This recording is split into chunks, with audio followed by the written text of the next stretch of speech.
나에게는 이름이 6개 있습니다.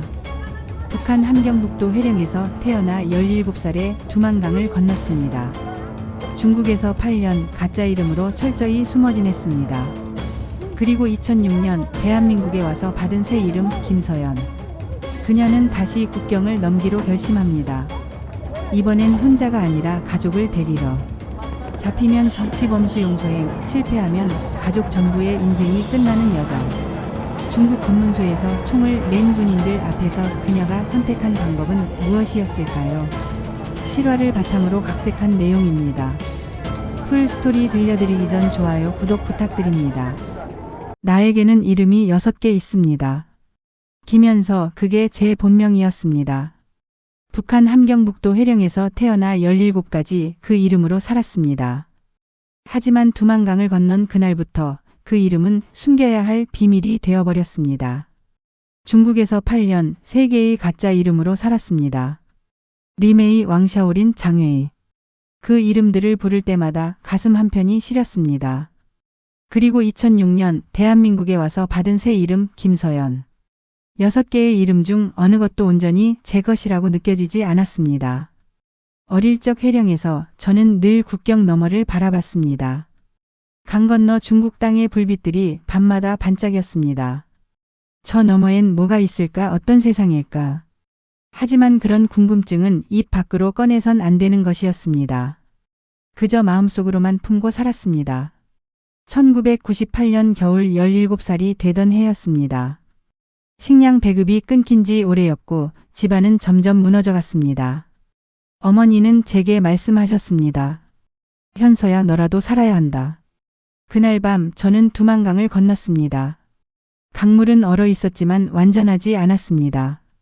발을 디딜 때마다 얼음이 갈라지는 소리가 심장을 쪼았습니다.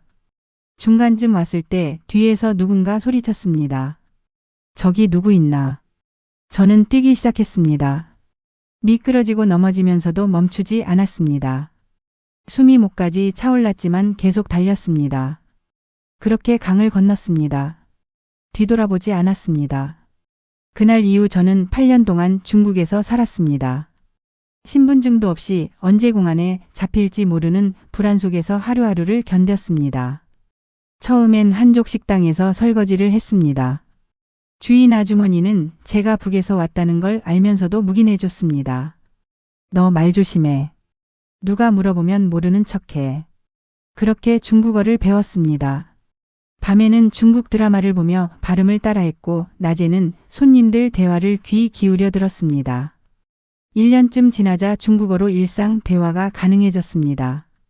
하지만 마음 한편은 늘 비어 있었습니다. 밤마다 꿈을 꿨습니다. 한국에 가면 모든 게 달라질 거라고 믿었습니다. 같은 민족, 같은 언어를 쓰는 곳. 거기선 숨지 않아도 되고 내 이름을 당당히 말할 수 있을 거라고 생각했습니다. 2006년 봄, 저는 마침내 대한민국에 도착했습니다. 하나원에서 석 달간 교육을 받고 서울에 정착했습니다. 정부 지원금으로 관악구에 작은 원룸을 얻었습니다. 자유를 얻었다고 생각했습니다. 이제 더 이상 도망치지 않아도 된다고 믿었습니다. 하지만 현실은 제 기대와 달랐습니다. 분명 같은 언어를 쓰는데 대화가 통하지 않았습니다. 인터넷 검색해봐, 카톡으로 보내줘, 핫플 가자. 무슨 말인지 하나도 몰랐습니다. 회사 면접을 보러 가면 이력서를 보고 표정이 굳어지는 사람들이 많았습니다. 아, 북한에서 오셨어요? 그럼. 연락드릴게요. 연락은 오지 않았습니다. 아르바이트를 구했습니다. 편의점 야간 알바였습니다. 손님이 적은 시간이라 괜찮았지만 가끔 취객이 들어와 물었습니다. 야, 너 말투 왜 그래? 어디서 왔어? 저는 대답하지 않았습니다. 그냥 웃으며 계산해 드릴까요? 라고만 말했습니다. 점점 말을 아끼게 되었습니다. 말을 많이 할수록 제가 다르다는 게 드러났습니다. 그래서 조용히 일하고 조용히 집에 돌아가는 삶이 익숙해졌습니다. 혼자 있는 시간이 길어졌습니다. 퇴근 후 집에 들어가면 TV를 켰습니다. 뉴스를 보고 드라마를 보고 잠이 들었습니다. 주말엔 아무것도 하지 않았습니다. 그냥 방 안에서 시간을 보냈습니다. 어느 날 문득 생각했습니다. 나는 자유를 얻으려고 강을 건넜는데 지금 나는 자유로운가? 대답은 아니었습니다. 북한에서는 체제가 나를 가뒀고 한국에서는 고립이 나를 가뒀습니다. 그날 밤 오랜만에 고향 생각이 났습니다. 북한에 남겨둔 아버지와 남동생. 제가 떠난 후 어떻게 지냈을까? 어머니는 제가 강을 건넌 다음 해에 돌아가셨다고 들었습니다. 아버지와 동생은 살아계실까? 지금 어디서 무얼 하고 계실까? 밤마다 그 생각이 떠나지 않았습니다. 나는 혼자 살아남았습니다. 그게 자꾸 가슴에 걸렸습니다. 자유를 얻었다는 안도감보다 그들을 두고 왔다는 죄책감이 더 컸습니다. 2008년 겨울 우연히 탈북자 모임에 나가게 됐습니다. 거기서 한 언니를 만났습니다. 그 언니는 2년 전 가족을 중국으로 탈출시켰다고 했습니다. 어떻게요? 브로커를 통해서. 돈은 많이 들었지만 다들 무사히 한국에 왔어. 저는 그날 밤 잠을 이루지 못했습니다. 며칠 후 그 언니에게 다시 연락했습니다. 저도 해볼 수 있을까요? 언니는 심각한 표정으로 말했습니다. 서연아, 이건 장난이 아니야. 잡히면 너도 끝이고 가족도 끝이야. 북송되면 정치범수용소 가는 거야. 알아요. 그래도 해보고 싶어요. 그날부터 저는 결심했습니다. 다시 국경을 넘겠다고. 이번엔 나 혼자가 아니라 그들을 데리러 가겠다고. 주변 사람들은 모두 말렸습니다. 미쳤어? 한국까지 왔는데 왜 다시 들어가려고 해? 잡히면 어떻게 할 건데? 거기 다시 들어간다는 게 말이 돼? 다 맞는 말이었습니다. 위험한 일이었고 실패하면 모든 걸 잃을 수도 있었습니다. 하지만 저는 이미 마음을 정했습니다. 2009년 초부터 본격적으로 준비를 시작했습니다. 먼저 돈을 모았습니다. 편의점 알바만으로는 부족했습니다. 낮에는 식당에서 일하고 밤에는 편의점에서 일했습니다. 하루에 4시간씩 자며 일했습니다. 1년 동안 모은 돈이 1,000만 원쯤 됐습니다. 하지만 그것만으로는 부족했습니다. 중국에 있는 제 계좌를 떠올렸습니다. 중국에서 일할 때 저축해둔 돈이 중국건설은행 계좌에 남아 있었습니다. 당시 환율로 약 500만 원쯤 되는 금액이었습니다. 그걸 합치면 충분할 것 같았습니다. 다음은 브로커를 찾는 일이었습니다. 이게 가장 어려웠습니다. 탈북자 커뮤니티에 조심스럽게 물어봤습니다. 혹시 중국 쪽 아는 사람 있나요? 대부분은 위험하다며 말렸지만 몇몇은 연락처를 알려줬습니다. 통화를 해봤지만 신뢰가 가지 않는 사람들이 많았습니다. 선불로 돈 보내면 다 해줄게. 실패해도 환불 안 돼. 이런 식이었습니다. 돈만 챙기고 사라질 것 같았습니다. 석 달쯤 찾아다닌 끝에 과거 중국에서 알던 조선족 아저씨를 통해 브로커를 소개받았습니다. 천 선생이라는 사람이었습니다. 통화를 해보니 차분하고 구체적으로 설명했습니다. 루트는 북한 국경에서 출발해서 중국을 거쳐 태국으로 가는 겁니다. 태국에서 한국 대사관에 보호 신청하면 끝이에요. 비용은 얼마나 들까요? 1인당 500만 원씩 두 분이면 1,000만 원입니다. 반은 출발 전에 반은 태국 도착 후에 주시면 됩니다. 금액은 제가 모은 돈과 정확히 맞았습니다. 중국 구간은 제가 직접 하면 안 될까요? 저 중국어 할 줄 알거든요. 천 선생은 잠시 생각하더니 말했습니다. 그럼 비용이 줄어들겠네요. 국경 통과 구간만 제가 맡을게요. 1인당 300만 원으로 하죠. 그렇게 계획이 잡혔습니다. 제가 먼저 중국에 들어가서 북한에 연락을 넣습니다. 아버지와 동생이 국경을 넘으면 제가 직접 중국 내륙까지 데려갑니다. 거기서부터 브로커에게 인계하면 브로커가 태국까지 데려가는 방식이었습니다. 문제는 북한에 있는 가족에게 연락하는 일이었습니다. 북한엔 전화가 없었고 편지도 보낼 수 없었습니다. 유일한 방법은 중국에 사는 조선족을 통하는 것이었습니다. 국경 지역에 사는 조선족 중에는 북한과 연결고리가 있는 사람들이 있었습니다. 그들을 통해 소식을 전하는 거였습니다. 천 선생이 그쪽 사람을 연결해 줬습니다. 제가 아버지와 동생 이름, 사는 지역, 특징을 알려주면 그쪽에서 찾아서 소식을 전달한다는 방식이었습니다. 메시지는 간단하게만 전달됩니다. 딸이 데리러 올 테니 준비하라는 정도만요. 알겠습니다. 2010년 1월 메시지를 보냈습니다. 답장이 올 때까지 한 달이 걸렸습니다. 연락 닿았습니다. 준비되면 알려달랍니다. 가슴이 뛰었습니다. 10년 만에 처음으로 그들과 연결된 순간이었습니다. 그 후로도 몇 차례 메시지를 주고받았습니다. 언제 갈 수 있나? 4월쯤 가능할 것 같다. 알았다. 기다리겠다. 출발 날짜를 4월 15일로 잡았습니다. 그날이 북한에서 큰 명절이라 경계가 조금 느슨해진다는 천 선생의 조언이었습니다. 3월부터 마지막 준비를 시작했습니다. 짐은 최소한으로 꾸렸습니다. 옷 몇 벌, 현금, 여권, 중국은행 카드. 그리고 아버지와 동생이 쓸 가짜 신분증을 준비했습니다. 조선족 중에서 얼굴이 비슷한 사람들 신분증을 빌렸습니다. 완벽하진 않았지만 급한 대로 쓸 수 있을 것 같았습니다. 출발 전날 밤 잠이 오지 않았습니다. 창밖을 보며 생각했습니다. 이번이 마지막 기회일 수도 있다고. 실패하면 다시는 시도할 수 없을 거라고. 4월 15일 아침 인천공항으로 향했습니다. 중국 선양행 비행기표를 끊었습니다. 공항에서 출국 심사를 받을 때 심장이 터질 것 같았습니다. 여행 목적이 뭐세요? 친구 만나러요. 며칠 계획이세요? 일주일이요. 심사관은 여권을 쭉 보더니 도장을 찍어줬습니다. 비행기에 올랐습니다. 이륙하고 나서 창밖을 내다봤습니다. 서울이 점점 작아졌습니다. 혹시 이게 마지막으로 보는 풍경일까 싶었습니다. 2시간 후 선양공항에 도착했습니다. 입국 심사를 받고 나오니 천 선생이 기다리고 있었습니다. 김 선생님. 네, 맞습니다. 악수를 나눴습니다. 차를 타고 이동했습니다. 선양 시내를 벗어나 북쪽으로 향했습니다. 창밖으로 익숙한 풍경들이 지나갔습니다. 8년 전 제가 살던 곳 근처였습니다. 거리는 여전했지만 저는 더 이상 그곳 사람이 아니었습니다. 저녁 무렵 국경 근처 작은 마을에 도착했습니다. 여관에 짐을 풀었습니다. 천 선생이 말했습니다. 내일 밤에 움직입니다.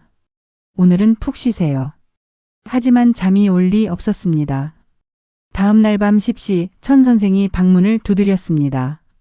출발합니다. 저는 가방을 메고 나왔습니다. 차를 타고 30분쯤 갔습니다. 강가 근처에서 차를 세웠습니다. 천 선생이 손전등을 꺼내 강 건너편을 비췄습니다. 3번 깜박였습니다. 신호였습니다. 잠시 후 저쪽에서도 불빛이 2번 깜박였습니다. 준비됐습니다. 가세요. 저는 강둑으로 내려갔습니다. 4월이었지만 물은 차갑습니다. 강폭이 좁은 곳을 골라 걸어서 건넜습니다. 물이 허리까지 찼습니다. 숨을 참고 천천히 걸었습니다. 미끄러지지 않으려고 조심했습니다. 5분쯤 걸었을까 반대편 강둑에 도착했습니다. 어둠 속에서 2 사람의 그림자가 보였습니다. 가까이 다가갔습니다. 아버지였습니다. 그리고 동생이었습니다. 10년 만이었습니다. 아버지는 많이 늙으셨습니다. 머리가 하얗게 새고 허리가 굽으셨습니다. 동생은 키가 훌쩍 컸습니다. 마른 얼굴에 눈빛만 또렷했습니다. 포옹하고 싶었습니다. 울고 싶었습니다. 하지만 할 수 없었습니다. 여기선 소리를 내면 안 됐습니다. 저는 그저 그들의 손을 잡았습니다. 아버지 손은 거칠고 차가웠습니다. 동생 손은 떨리고 있었습니다. 가요. 작게 속삭였습니다. 우리는 다시 강을 건넜습니다. 이번엔 셋이서. 물속을 걸으며 저는 생각했습니다. 이게 끝이 아니라 시작이라고. 이제부터가 진짜 시작이라고. 강을 건너 천 선생이 기다리는 곳으로 갔습니다. 차에 올랐습니다. 천 선생은 말없이 시동을 걸었습니다. 차는 어둠 속을 달렸습니다. 창밖으로 아무것도 보이지 않았습니다. 그저 엔진 소리만 들렸습니다. 새벽까지 달렸습니다. 동이 트기 시작할 무렵 작은 도시에 도착했습니다. 여관에 들어갔습니다. 방문을 닫는 순간 아버지가 저를 안았습니다. 동생도 안았습니다. 우리는 소리 없이 울었습니다. 그날 밤 우리는 이야기를 나눴습니다. 어머니가 돌아가신 이야기, 아버지와 동생이 어떻게 살아왔는지, 제가 한국에서 어떻게 지냈는지. 현서야, 정말 고생했구나. 아버지가 제 손을 잡으며 말씀하셨습니다. 아니에요. 이제 다 같이 가요. 이틀간 그 도시에 머물렀습니다. 천 선생이 다음 이동 준비를 하는 동안이었습니다. 사흘째 되는 날 천 선생이 말했습니다. 내일 장거리 버스를 타고 남쪽으로 이동합니다. 큰 도시까지 가야 해요. 검문은 없을까요? 요즘 검문이 많습니다. 조심해야 해요. 다음 날 아침 버스터미널로 갔습니다. 사람들이 많았습니다. 아버지와 동생에게 빌린 신분증을 줬습니다. 이름 외워두세요. 혹시 물어보면 이 이름 대야 해요. 버스에 올랐습니다. 2층 좌석에 자리를 잡았습니다. 아버지와 동생은 1층 뒤쪽에 따로 앉았습니다. 함께 있으면 더 눈에 띄니까요. 버스가 출발했습니다. 창밖으로 도시가 멀어졌습니다. 고속도로에 진입했습니다. 차들이 빠르게 지나갔습니다. 1시간쯤 지났을 때 조금씩 긴장이 풀렸습니다. 동생이 창밖을 신기한 듯 보고 있었습니다. 아버지는 눈을 감고 계셨습니다. 그런데 1시간 반쯤 지났을 때였습니다. 버스가 갑자기 속도를 줄이더니 멈췄습니다. 앞쪽에서 소란스러운 소리가 들렸습니다. 검문이었습니다. 저는 2층 창가에서 몸을 숙여 아래를 내려다봤습니다. 군인 4명이 버스에 올라타고 있었습니다. 총을 메고 있었습니다. 국경일 기념 특별 검문이라는 표지판이 보였습니다. 심장이 미친 듯이 뛰었습니다. 손에 땀이 났습니다. 1층에 있는 아버지와 동생이 보였습니다. 동생은 고개를 푹 숙이고 있었습니다. 군인들이 천천히 승객들을 살폈습니다. 신분증 검사는 하지 않았습니다. 그냥 얼굴만 확인하는 것 같았습니다. 하지만 그게 오히려 더 위험했습니다. 버스 안을 둘러봤습니다. 승객 대부분이 여자와 노인이었습니다. 젊은 남자는 거의 없었습니다. 그 속에서 동생은 눈에 띌 수밖에 없었습니다. 한 군인이 동생 쪽으로 천천히 걸어갔습니다. 멈춰 섰습니다. 동생을 내려다봤습니다. 뭔가 물으려는 순간이었습니다. 저는 생각할 시간이 없었습니다. 계단을 뛰어내려갔습니다. 2층에서 1층으로. 군인 앞으로 다가갔습니다. 핸드폰을 꺼냈습니다. 군인과 뒤에 있는 군용차를 향해 사진을 찍기 시작했습니다. 와, 진짜 군인이다. 큰 소리로 외쳤습니다. 일부러 흥분한 척, 신기한 척 연기했습니다. 이거 처음 봐요. 멋있어요. 군인은 당황한 표정이었습니다. 뭐 하는 거예요? 사진 찍지 마세요. 저는 계속 찍었습니다. 친구들한테 보여줘야 돼요. 진짜 군인 처음 봤어요. 과장된 몸짓으로 이리저리 움직였습니다. 군용차도 찍고 군인 옆모습도 찍었습니다. 다른 승객들이 저를 쳐다보기 시작했습니다. 저기요, 사진 찍지 말라고 했잖아요. 군인이 약간 짜증을 내며 다가왔습니다. 저는 한 발 물러서며 말했습니다. 아, 네. 미안해요. 너무 신기해서요. 버스 기사가 뭐라고 소리쳤습니다. 빨리 하세요. 늦어지잖아요. 분위기가 어수선해졌습니다. 군인들끼리 눈빛을 주고받더니 그냥 버스에서 내렸습니다. 더 이상 검사하지 않았습니다. 버스가 다시 출발했습니다. 저는 천천히 제자리로 돌아갔습니다. 다리가 후들거렸습니다. 손이 떨려서 핸드폰을 거의 떨어뜨릴 뻔했습니다. 창밖을 봤습니다. 군인들이 점점 멀어졌습니다. 숨을 크게 쉬었습니다. 2시간쯤 더 달렸을 때 버스가 또 멈췄습니다. 이번엔 휴게소였습니다. 승객들이 내려서 화장실을 가거나 간식을 샀습니다. 저는 아버지와 동생에게 다가갔습니다. 괜찮으세요? 아버지가 고개를 끄덕였습니다. 현서야, 아까 고마웠다. 조심해야 해요. 아직 멀었어요. 휴게소를 출발한 지 30분쯤 지났을 때였습니다. 버스가 또다시 멈췄습니다. 이번엔 검문소였습니다. 제대로 된 검문소였습니다. 공안 2명이 버스에 올라왔습니다. 한 명은 앞문에, 한 명은 뒷문에 섰습니다. 앞쪽 공안이 큰 소리로 말했습니다. 모두 신분증 꺼내세요. 한 명씩 확인하겠습니다. 끝났다고 생각했습니다. 신분증을 확인하면 들통날 게 뻔했습니다. 빌린 신분증이었고 얼굴도 완전히 똑같지 않았습니다. 공안이 앞자리부터 하나씩 신분증을 확인하기 시작했습니다. 천천히 꼼꼼하게 봤습니다. 이름을 부르고 얼굴을 보고 다시 신분증을 봤습니다. 아버지 차례가 왔습니다. 공안이 신분증을 받아들었습니다. 사진을 보고 아버지 얼굴을 봤습니다. 눈을 가늘게 뜨고 다시 사진을 봤습니다. 이름이 뭡니까? 아버지는 중국어를 한마디도 못했습니다. 침묵이 흘렀습니다. 길고 무거운 침묵이었습니다. 저는 재빨리 자리에서 일어나 앞으로 갔습니다. 저 사람은 말을 못합니다. 공안이 저를 봤습니다. 말을 못해요. 왜요? 언어장애가 있어요. 어릴 때 사고로요. 공안은 의심스러운 눈빛이었습니다. 신분증을 다시 들여다봤습니다. 가족이에요? 네, 아버지세요. 공안이 아버지에게 뭔가 물으려는 순간 동생 차례가 됐습니다. 뒷문 쪽 공안이 동생 신분증을 받아들었습니다. 이름. 동생도 대답하지 못했습니다. 이 사람도 말을 못합니까? 앞쪽 공안이 날카롭게 물었습니다. 저는 고개를 끄덕였습니다. 네, 형제예요.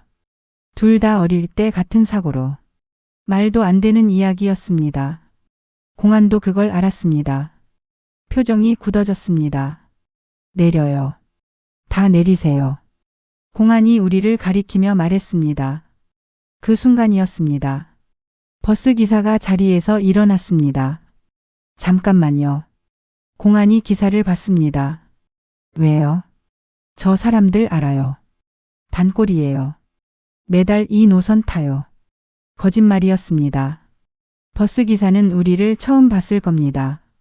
공안이 눈을 가늘게 뜨고 기사를 봤습니다. 확실해요. 네, 확실해요. 말 못하는 부자 맞아요. 잠시 침묵이 흘렀습니다. 그때 중간쯤 앉아있던 중년 여자가 말했습니다. 맞아요. 저도 동네에서 봤어요. 또 다른 남자가 거들었습니다.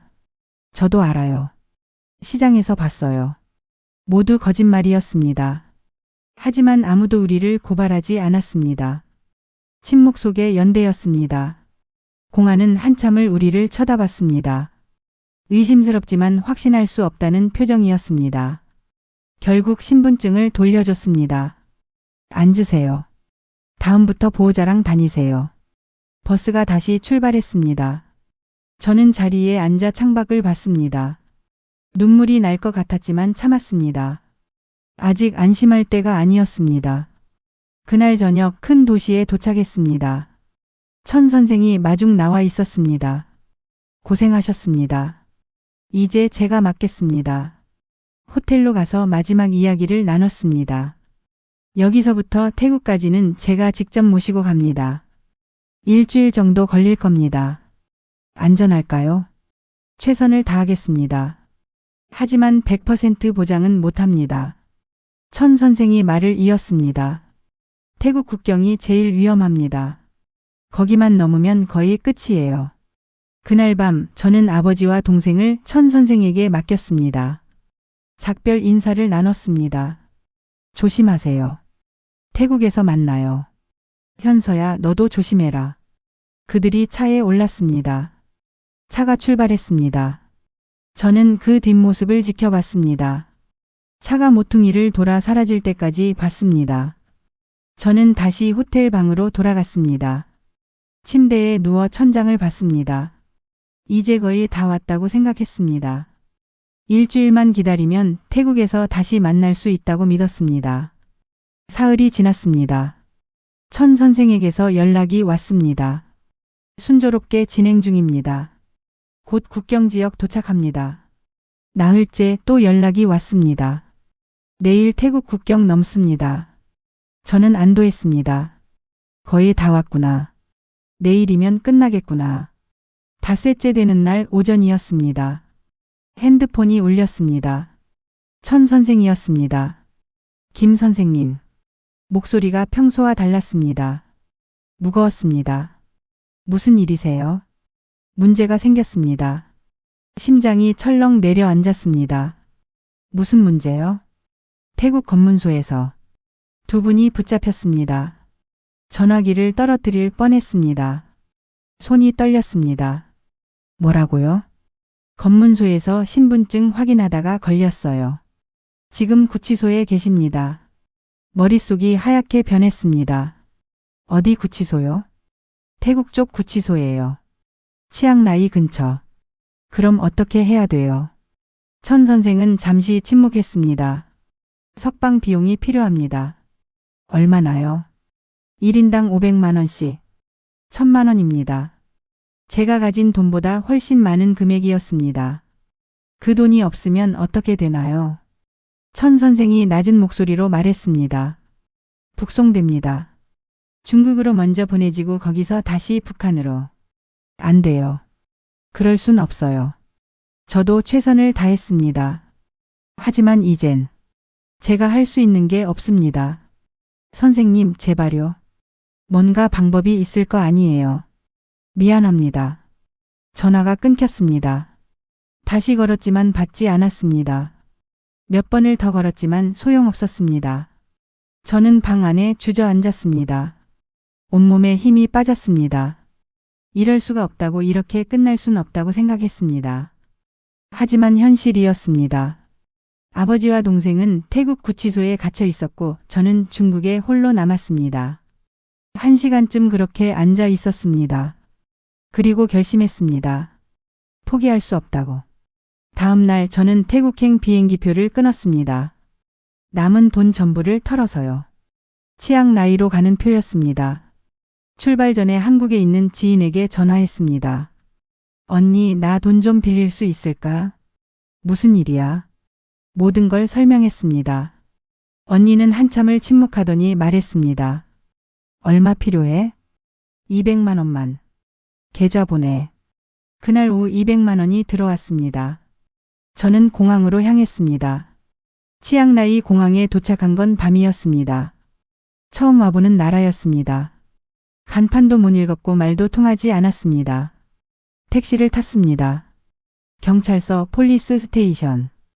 운전사는 고개를 끄덕이고 출발했습니다. 경찰서에 도착했습니다. 안으로 들어가 영어로 물었습니다. 북한 사람 여기 있어요? 경찰은 고개를 저었습니다. 다른 곳 구치소. 어디요? 지도를 펼쳐서 한 곳을 가리켰습니다. 다시 택시를 탔습니다. 1시간을 더 달렸습니다. 구치소에 도착했을 땐 자정이 넘었습니다. 문은 닫혀 있었습니다. 다음 날 아침까지 기다려야 했습니다. 근처 싸구려 게스트하우스를 찾아 들어갔습니다. 잠이 오지 않았습니다. 천장을 보며 계획을 세웠습니다. 돈이 부족했습니다. 어떻게든 방법을 찾아야 했습니다. 다음 날 아침 일찍 구치소로 갔습니다. 창구에서 영어로 말했습니다. 북한 사람 2명 여기 있어요. 면회하고 싶어요. 직원이 뭔가 확인하더니 고개를 끄덕였습니다. 기다려요. 1시간을 기다렸습니다. 그리고 면회실로 들어갔습니다. 유리창 너머로 아버지가 앉아 계셨습니다. 10일 만에 보는 얼굴이었습니다. 많이 수척해지셨습니다. 전화기를 들었습니다. 아버지. 현서야. 아버지 목소리는 떨리고 있었습니다. 동생은요? 옆방에 있다. 괜찮다. 제가 꺼내드릴게요. 조금만 기다려요. 하지만 어떻게 해야 할지 몰랐습니다. 면회를 마치고 나왔습니다. 직원에게 물었습니다. 석방 얼마예요? 뭐니? 직원이 종이에 숫자를 적었습니다. 1인당 5,000달러. 두 사람이면 1만 달러, 하나로 1,000만 원이 훨씬 넘었습니다. 저한테 있는 돈은 200만 원 뿐이었습니다. 밖으로 나왔습니다. 어떻게 해야 할까? 한국 대사관에 연락해 볼까 생각했습니다. 하지만 대사관이 이 돈을 내줄 리 없었습니다. 그날부터 매일 구치소를 찾아갔습니다. 면회를 하고 직원들에게 사정했습니다. 제발 도와주세요. 가족이에요. 하지만 규정은 규정이었습니다. 돈이 없으면 석방할 수 없다는 대답뿐이었습니다. 일주일이 지났습니다. 돈은 바닥났습니다. 게스트 하우스비도 밀렸습니다. 하루 한 끼만 먹었습니다. 절망적이었습니다. 이대로 끝나는 건가 싶었습니다. 그러던 어느 날 오후였습니다. 구치소 앞에서 막막한 마음으로 앉아 있을 때였습니다. 한 외국인이 다가왔습니다. 백인 남자였습니다. 괜찮으세요? 영어로 물었습니다. 저는 고개를 들었습니다. 네, 괜찮아요. 하지만 괜찮지 않다는 게 얼굴에 다 드러났을 겁니다. 그 사람이 옆에 앉았습니다. 여기 왜 오셨어요? 저는 잠시 망설였습니다. 그리고 서툰 영어로 설명하기 시작했습니다. 사전을 찾아가며 단어를 이어가며 말했습니다. 북한에서 온 가족 이야기. 구치소에 갇힌 아버지와 동생 이야기. 돈이 없어서 꺼낼 수 없다는 이야기. 그는 조용히 들었습니다. 중간에 질문하지 않았습니다. 그냥 끝까지 들어줬습니다. 제 이야기가 끝났을 때 그가 물었습니다. 얼마나 필요하세요? 저는 숫자를 말했습니다. $10,000요. 하지만 저는 돈이 없어요. 그는 고개를 끄덕였습니다. 제가 도와드릴게요. 저는 귀를 의심했습니다. 네? 제가 도와드릴게요. 돈 걱정하지 마세요. 하지만 저희 처음 만났잖아요. 왜요? 그가 조용히 미소 지었습니다. 나는 당신을 돕는 게 아니에요. 북한 사람들을 돕는 거예요. 당신 같은 사람들이 있다는 걸 알고 있어요. 그는 캐나다에서 온 NGO 활동가였습니다. 인권 단체에서 일하고 있었고 동남아시아에서 난민 지원 활동을 하고 있었습니다. 다음 날 그는 다시 찾아왔습니다. 변호사를 데리고 왔습니다. 석방 절차를 밟겠습니다. 일주일이 걸렸습니다. 서류 작업, 비용 납부, 태국 당국과 협의. 그는 모든 과정에 함께했습니다. 그리고 마침내 그날이 왔습니다. 아버지와 동생이 구치소에서 나왔습니다. 문이 열리고 두 사람이 걸어 나왔습니다. 저는 달려가 그들을 안았습니다. 이번엔 소리 내어 울었습니다. 고생했다, 현서야. 아버지가 제 머리를 쓰다듬으셨습니다. 그 캐나다인은 우리를 한국 대사관으로 데려다 줬습니다. 보호 신청 서류를 작성했습니다. 일주일 후 우리는 한국행 비행기에 올랐습니다. 공항에서 작별 인사를 나눴습니다. 정말 감사합니다. 어떻게 보답해야 할지. 그는 고개를 저었습니다. 보답은 필요 없어요. 대신 당신이 살아서 이 이야기를 다른 사람들에게 전해주세요. 그게 제가 바라는 전부예요. 인천공항에 도착했을 때 저는 처음으로 하늘을 올려다봤습니다. 구름이 흘러가고 있었습니다. 자유롭게. 그날 밤 제가 살던 관악구 원룸에 셋이서 둘러앉았습니다. 좁았지만 따뜻했습니다. 아버지가 말씀하셨습니다. 이제 우리 함께 사는 거다. 저는 그날 결심했습니다. 영어를 배워야겠다고. 제 이야기를 세상에 전해야겠다고. 숨어 사는 사람이 아니라 이야기를 전하는 사람이 되어야겠다고. 6개의 이름을 가졌던 소녀는 이제 한 사람이 되었습니다. 김서연. 더 이상 숨길 이름이 아니라 세상 앞에 당당히 내놓을 수 있는 이름. 지금도 가끔 그날들을 떠올립니다. 두만강을 건너던 방. 버스 안에서 떨리던 손. 구치소 앞에서 앉아있던 그 오후. 그리고 깨닫습니다. 자유는 한 번에 오는 게 아니라는 걸. 매일 조금씩 스스로 만들어가는 것이라는 걸. 아버지는 요즘 동네 노인정에 다니십니다. 동생은 검정고시를 준비하고 있습니다. 저는 주말마다 영어학원에 갑니다. 평범한 일상입니다. 하지만 이 평범함이 얼마나 소중한지 압니다. 어제 동생이 물었습니다. 누나 후회해요. 그때 다시 국경 넘은 거. 저는 고개를 저었습니다. 아니 후회 안 해. 우리 지금 함께 있잖아. 창밖으로 봄이 오고 있었습니다. 한 가족이 다시 어렵게 만나 자유라는 마음과 함께 행복하게 살아가고 있습니다. 여러분은 자유, 행복이라는 느낌과 어렵지 않게 만나왔겠지만 다시 생각해보면 정말 소중한 것들입니다. 이야기 들어주셔서 감사합니다. 늘 행복하세요. 구독, 좋아요 부탁드립니다.